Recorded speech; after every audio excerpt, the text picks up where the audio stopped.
রহমতুল্লাহ doctor Faizul হক মানে এর দেখলে আমার মাথা মনে করে খিরিবিরি করে আর মুখ শুধু চুলকায়, কিন্তু ওই মুখ খারাপ করতে পারি না বা মুখ খারাপ করার ইচ্ছা নেই, এই জন্য কিছু বলি না। ইনি বিশাল বিএনপির বড় একটা নেতা, কিন্তু আজকে একটু আগে একটা বক্তব্য দেখলাম, এ যদি বিএনপির নেতা হয় তা বিএনপির গোয়া মারা শেষ, ওর গোয়া যে যা পারবে সেই মেরে যাবে মনে করেন। মানে এ কেমনে বিএনপির নেতা হয়, কেমনে নমিনেশন প্রাপ্তি হয়, তাহলে একটা গল্প শোন। একটু আগে তার বক্তব্যের একটু সামারাইজ করি আপনার।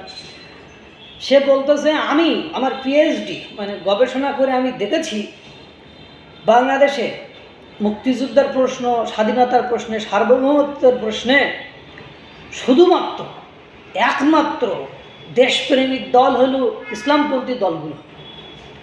এছাড়া রয়ের এজেন্ট বা অন্য যারা সাদাবাজি বা অল্প পাইলে খুশি হয়, টাকা পয়সা পাইলে খুশি হয়, সাদাবাজি পাইলে খুশি হয়, সাদাবাজি করলে খুশি হয়, তারা কেউ দেশপ্রেমিক নয়। একমাত্র বলছি একমাত্র দেশপ্রেমিক দল হইল আপনার ইসলামপন্থী দলগুলো।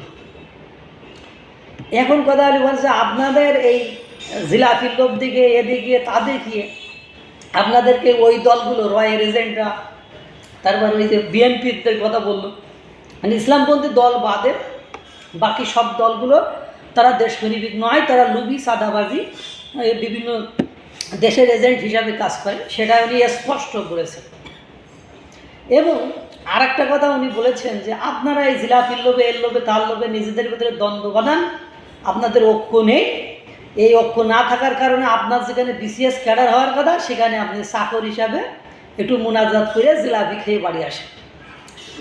তারপরে উনি বলছেন যে আপনারা যদি ইসলামপন্থী দলগুলো সব কিছু ভুলে, কে কীভাবে নামাজ পড়লো, কে আস্থায় জিকির করলো না জোরে করলো, কে হাত তুললো না তুললো, কে কোথায় হাত বাঁধলো না বাঁধলো, এসব যদি দ্বন্দ্বখন্দ না করে, কে পীরের মাজারে গেল না গেল, এসব যদি দ্বন্দ্বখন্দ না করে আপনারা যদি ঐক্যবদ্ধ হন, তাহলে এই যে পীর মানে এই যে বরিশালের যে পীর মানে কি যেন ফয়জুর রহমান নাকি ফয়জুল মানে পীর, উনি হবেন প্রধানমন্ত্রী, ডক্টর শফিকুর রহমান হবেন রাষ্ট্রপতি, আর হেফাজতের মামুনুল হক হবেন তোমার স্পিকার, সংসদের স্পিকার।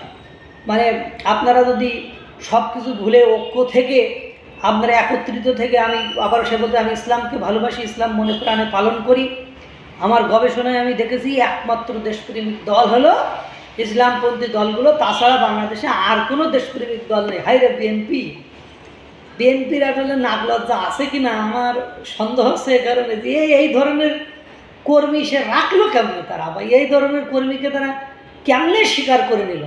মানে বিএনপিকে আমি স্বাধীনতার সপক্ষের শক্তি বলে আমি তাদেরকে শ্রদ্ধা করি, ভালোবাসি, কিন্তু এই ধরনের বক্তব্যের পরে এর লিগাল নোটিশ কেন পাঠায় না, যে ডিরেক্টলি ইসলামপন্থী দলগুলোকে একমাত্র দেশপ্রেমিক দল বলতেছে, আর বাকি দলগুলোরা তার দেশপ্রেমিক মনে হয় না, তাদেরকে সাদাবাজ, অমুক তমুকের এজেন্ট, অমুক দেশের এজেন্ট এগুলো মনে হয়। এবং তারা বলছে যে আপনারা 6টা মাস ইসলামপন্থী দলগুলোর 6টা মাস সব কিছু ভুলে, মানে ওখানে ইসলামপন্থী দলগুলো ছিল, যদি ঐক্য হয়ে থাকেন তা আপনার মুয়াজ্জিনগিরিও থাকবে, ইমামগিরিও থাকবে, আপনার সব কিছুই থাকবে। আপনারাই 5ই আগস্টের মতো আর একটা 6 মাস পরে বিস্ফোরণ ঘটিয়ে বাংলাদেশের ক্ষমতা আপনারা নিতে পারবেন, বাংলাদেশ আপনাদের হয়ে যাবে, ইত্যাদি ইত্যাদি ইত্যাদি। এটাই তিনি স্বপ্ন দেখেন, আলেমদেরকে নিয়ে তিনি মনে প্রাণে তাদেরকে ভালোবাসেন। ভাইরে বিএনপি, আপনারা কি এ বক্তব্য শোনেন না? একটু শুনিয়েন,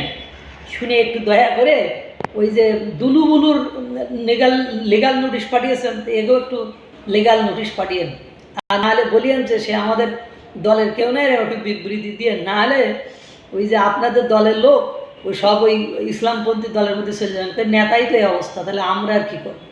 আল্লাহ তাআলা সকলকে ভালো রাখুন, সুস্থ রাখুন। আসসালামু আলাইকুম ওয়া রাহমাতুল্লাহ।